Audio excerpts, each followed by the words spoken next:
Want to save seeds that actually grow strong, healthy plants next season?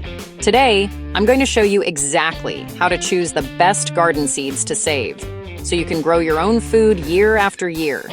Here's the thing. Picking the right seeds isn't just about what looks good at the store. It's about choosing varieties that are reliable, hardy, and worth saving for the future. So, what's the first rule? Always start with open-pollinated or heirloom seeds. These are tried and true winners for seed saving.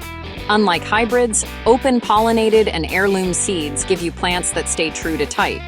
What you grow this year is what you'll get next year.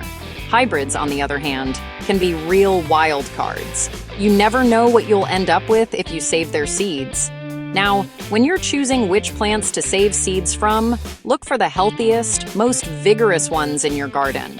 I'm talking about those plants that resist disease, grow strong, and produce fruits that look just like the variety should. Steer clear of any weak or spotty plants. Those traits can stick around longer than you want.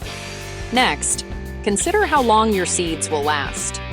Tomatoes and peppers can stay viable for up to 5 years, but peas and carrots are better off used within 2 or 3. Store your seeds in airtight containers, keeping them cool, dry, and out of the light. Trust me, a little storage TLC goes a long way when planting season rolls around. Don't forget to label everything. Mark your jars or packets with the variety and year collected. It saves a lot of confusion when spring comes back around. If these tips helped you out, hit that like button, subscribe, and join our growing family of gardeners. Start saving seeds the smart way and enjoy bigger, healthier harvests every year.